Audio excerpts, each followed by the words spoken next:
Hello ಸ್ನೇಹಿತರೆ, ನಮಸ್ಕಾರ. ಎಲ್ಲರಿಗೂ welcome back to my channel. ಸ್ನೇಹಿತರೆ, ಇವತ್ತು ನೀವು ಕೇಳಿರೋ ಪ್ರಶ್ನೆಗಳಲ್ಲಿ ಇನ್ನೊಂದು ಪ್ರಶ್ನೆನ ಆಯ್ಕೆ ಮಾಡ್ಕೊಂಡಿದ್ದೀನಿ.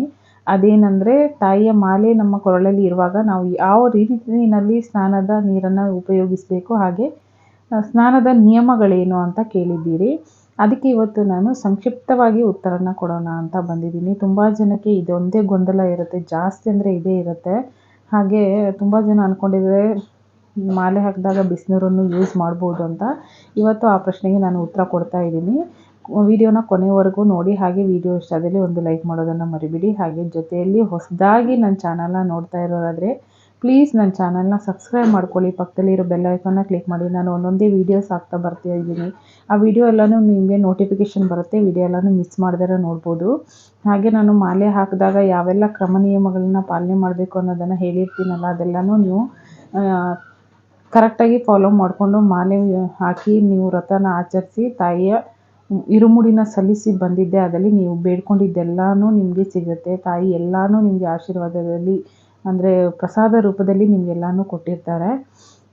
ಇದೆಲ್ಲನೂ ನಾನು ಇಷ್ಟು ಕ್ಲಿಯರಾಗಿ ಹೇಳೋದಕ್ಕೆ ಕಾರಣ ಇಷ್ಟೇ ಸ್ನೇಹಿತರೆ. ನನಗೂ ಫಸ್ಟ್ ಏನೂ ಗೊತ್ತಿರಲಿಲ್ಲ, ನಾನೆಲ್ಲನೂ ತಿಳ್ಕೊಂಡಿದ್ದೀನಿ ಅನ್ನೋದಕ್ಕೋಸ್ಕರ.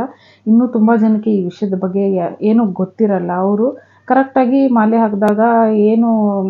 ಹಾಕಿದಾಗ ನಿಯಮಗಳಿರುತ್ತೆ ಅದೆಲ್ಲನೂ ಫಾಲೋ ಮಾಡಲಿ ಅಂತ ಹೇಳ್ತಾ ಇರೋದಷ್ಟೇ. ಅದಕ್ಕೂ ನೀವು ಬ್ಯಾಡ್ ಕಮೆಂಟ್ ಹಾಕಬೇಡಿ. ನೀವು ಹೇಳ್ತಾ ಇರೋ ತಪ್ಪು ನಮ್ಗೆ ಗೊತ್ತಿದೆ ಅನ್ನೋದಿದ್ರೆ ನಿಮ್ಗೇನು ಗೊತ್ತೋ ಅದನ್ನು ನೀವು ಫಾಲೋ ಮಾಡಿ ಸ್ನೇಹಿತರೆ.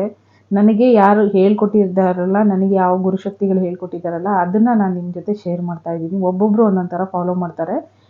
ಯಾವುದೇ ಇದ್ರೂ ಅದು ನೇರವಾಗಿರಬೇಕು, ಯಾವುದೇ ತಪ್ಪು ಇರಬಾರ್ದು. ನೇರವಾಗಿ ನಿಮಗೆ ಕರೆಕ್ಟ್ ಅನಿಸಿದರೆ ಪರವಾಗಿಲ್ಲ, ಆದರೆ ತಪ್ಪು ಅನಿಸ್ಬಾರ್ದು. ಇವಾಗ ನೀವು ಮಾಡ್ತಾ ಇದ್ದೀರಾ ಅಂದರೆ ನಿಮಗೆ ಗೊಂದಲ ಇರಬಾರ್ದು, ಅದು ಸರಿನೋ ತಪ್ಪು ಅನ್ನೋ ಒಂದು ಡೌಟ್ಸ್ ಇರಬಾರ್ದು. ಆ ರೀತಿಯಲ್ಲಿ ನೀವು ಯಾರಾದರೂ ಒಳ್ಳೆ ಗುರುಶಕ್ತಿಗಳು ನಿಮ್ಗೆ ಇದ್ದಲ್ಲಿ ಅದನ್ನೇ ಫಾಲೋ ಮಾಡಿ. ಯಾವುದೇ ಥರ ಪ್ರಾಬ್ಲಮ್ ಇಲ್ಲ ಸ್ನೇಹಿತರೆ. ನಾನು ಇವತ್ತು ಹೇಳ್ತಾ ಇರೋದು, ಒಬ್ಬರು ನನಗೆ ಕೇಳಿದ್ದು ಸ್ನಾನಕ್ಕೆ, ಅವ್ರಿಗೆ ಸ್ನಾನ ಮಾಡೋದಕ್ಕೆ ಪ್ರಾಬ್ಲಮ್ ಅಂದರೆ ನೀರಿನ ಪ್ರಾಬ್ಲಮ್ ಇರುತ್ತಲ್ಲ. ಒಬ್ಬೊಬ್ಬರಿಗೆ ಕೋಲ್ಡ್ ನೀರಾಗಲ್ಲ, ಒಬ್ಬೊಬ್ಬರಿಗೆ ಬಿಸಿನೀರಾಗಲ್ಲ, ಈ ಥರ ಎಲ್ಲ ಇರುತ್ತೆ. ಆದರೆ ಮಾಲೆ ಹಾಕಿದಾಗ ಮಾತ್ರ ತಣ್ಣೀರಲ್ಲೇ ಸ್ನಾನ ಮಾಡಬೇಕು. ಹಾಗೆ ಸ್ನಾನದ ನೀರಿಗೆ ಸ್ವಲ್ಪ ಅರಿಶಿನ ಹಾಕ್ಕೊಳ್ಳಿ. ಅರಿಶಿನ ಹಾಕ್ಕೊಂಡು ಸ್ನಾನ ಮಾಡೋದು ಉತ್ತಮ. ಸ್ನಾನಕ್ಕೆ ಯಾಕೆ ತಣ್ಣೀರನ್ನು ಉಪಯೋಗಿಸಬೇಕು ಅಂತ ಕೇಳಿದರೆ, ತಾಯಿಗೆ ಯಾವಾಗಲೂ ಡೈಲಿ ಅಭಿಷೇಕ ಮಾಡೋದು ತಣ್ಣೀರಲ್ಲೇ, ಬಿಸಿನೀರಲ್ಲ. ತಾಯಿಯ ಮಾಲೆಯನ್ನು ನಮ್ಮ ಕೊರಳಲ್ಲಿ ಇಟ್ಕೊಂಡಿರೋದ್ರಿಂದ ನಾವು ಕೂಡ ತಣ್ಣೀರಲ್ಲೇ ಸ್ನಾನ ಮಾಡಬೇಕು ಅನ್ನೋದು. ಹಾಗೆ ವ್ರತ ಇದ್ದಾಗ ಎಲ್ಲನೂ ನಾವು ಬಿಟ್ಟು ವ್ರತ ಮಾಡ್ತೀವಲ್ವ, ನಮ್ಮ ಏನು ಫೆಸಿಲಿಟಿ ಇದೆ, ನಾವು ದಿನನಿತ್ಯ ಹೇಗೆ ಇರ್ತೀವಿ ಅದೆಲ್ಲನೂ ತೊರೆದು ನಾವೇನು ವ್ರತ ಮಾಡ್ತೀವಲ್ವ, ಅದರಲ್ಲೇ ನಮಗೆ ಫಲ ಸಿಗೋದು. ತುಂಬ ಆರೋಗ್ಯ ಸಮಸ್ಯೆ ಇದೆ, ನನ್ನಿಂದ ಆಗೋದೇ ಇಲ್ಲ ತಣ್ಣೀರು ಸ್ನಾನ ಮಾಡೋಕ್ಕೆ ಅನ್ನೋರಾದರೆ ಸ್ವಲ್ಪ ತಣ್ಣೀರಿಗೆ ಸ್ವಲ್ಪ ಬಿಸಿನೀರನ್ನು ಮಿಕ್ಸ್ ಮಾಡಿಕೊಂಡು ಸ್ನಾನ ಮಾಡಿ, ಪರವಾಗಿಲ್ಲ.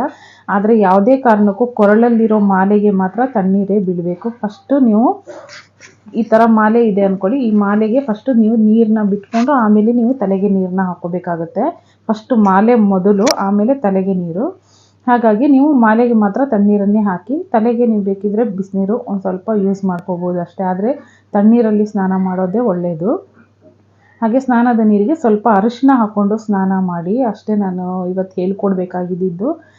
ತುಂಬ ಜನಕ್ಕೆ ಡೌಟ್ಸ್ ಇದೆ, ತುಂಬ ಆರೋಗ್ಯ ಸಮಸ್ಯೆ ಇದೆ, ನನ್ನಿಂದ ಆಗೋದೇ ಇಲ್ಲ ಅನ್ನೋರು ಮಾತ್ರ ನೀವು ಬಿಸಿನೀರನ್ನ ಯೂಸ್ ಮಾಡಿ. ಅಥವಾ ನಮಗೆ ಬೆಳಿಗ್ಗೆ ತಣ್ಣೀರು ಸ್ನಾನ ಮಾಡೋಕ್ಕಾಗಲ್ಲ, ಸ್ವಲ್ಪ ಹೊತ್ತು ಬಿಟ್ಟು ಮಾಡ್ಬೋದು ಅಂದರೆ ಸ್ವಲ್ಪ ಲೇಟಾಗಿ ಸ್ನಾನ ಮಾಡಿ, ಪೂಜೆ ಮಾಡಿ ನಂತರ ಊಟ ತಿಂಡಿಗಳನ್ನ ಮಾಡ್ಕೊಳ್ಳಿ. ಅದೇನು ತೊಂದರೆ ಇಲ್ಲ, ಸ್ವಲ್ಪ ಲೇಟಾಗಿ ಮಾಡ್ಕೊಳ್ಳಿ, ಪರವಾಗಿಲ್ಲ. ನಿಮ್ಮ ಭಕ್ತಿ ಕರೆಕ್ಟಾಗಿರಬೇಕು. ಟೈಮೆಲ್ಲ ಏನಿಲ್ಲ, ಬೆಳಿಗ್ಗೆ ಒಂದೊತ್ತು, ಮಧ್ಯಾಹ್ನ ಒಂದೊತ್ತು, ಸಾಯಂಕಾಲ ಒಂದೊತ್ತು ಒಬ್ಬೊಬ್ಬರು ಸ್ನಾನ ಮಾಡ್ತಾರೆ. ನಿಮ್ಮಿಂದ ಆಗಲ್ಲ ಅಂದರೆ ಬೆಳಿಗ್ಗೆ ಸಾಯಂಕಾಲ 2 ಟೈಮ್ ಸ್ನಾನ ಮಾಡಿ ಅಷ್ಟೇ. ಸ್ನಾನದ ನೀರಿಗೆ ಸ್ವಲ್ಪ ಅರಿಶಿನ ಹಾಕ್ಕೊಂಡು ಸ್ನಾನ ಮಾಡಿ, ತುಂಬ ಒಳ್ಳೆಯದು. ಇವತ್ತು ನೀವು ಕೇಳಿರೋ ಪ್ರಶ್ನೆಗೆ ಉತ್ತರ ಸಿಕ್ಕಿದೆ ಅಂದ್ಕೊಂಡಿದ್ದೀನಿ. ನಾನು ಹೇಳಿರೋದು ನಿಮ್ಗೆ ಇಷ್ಟ ಆದರೆ ಒಂದು ಲೈಕ್ ಮಾಡಿ. ಹಾಗೆ ಹೊಸದಾಗಿ ನನ್ನ ಚಾನಲ್ನ ನೋಡ್ತಾ ಇರೋರಾದರೆ ಪ್ಲೀಸ್ ನನ್ನ ಚಾನಲ್ನ ಸಬ್ಸ್ಕ್ರೈಬ್ ಮಾಡ್ಕೊಳ್ಳಿ. ಹಾಗೆ ಪಕ್ಕದಲ್ಲಿರೋ ಬೆಲ್ ಐಕಾನ್ನ ಕ್ಲಿಕ್ ಮಾಡಿ. ನಾನು ಹಾಕೋ ಎಲ್ಲ ವೀಡಿಯೋಸು ನಿಮಗೆ ನೋಟಿಫಿಕೇಷನ್ ಬರುತ್ತೆ. ಹಾಗೆ ಇದಕ್ಕೆ ಮೇಲೇನು ನಿಮ್ಗೆ ಏನಾದರೂ ಡೌಟ್ಸ್ ಇದ್ದರೆ ಪ್ಲೀಸ್ ಕಮೆಂಟ್ ಮಾಡಿ ಕೇಳಿ, ನಾನು ಆನ್ಸರ್ ಮಾಡ್ತೀನಿ. ಅಷ್ಟೇ ಸ್ನೇಹಿತರೆ ಹೇಳಬೇಕಾಗಿರೋದು. ಬಾಯ್ ಸ್ನೇಹಿತರೆ.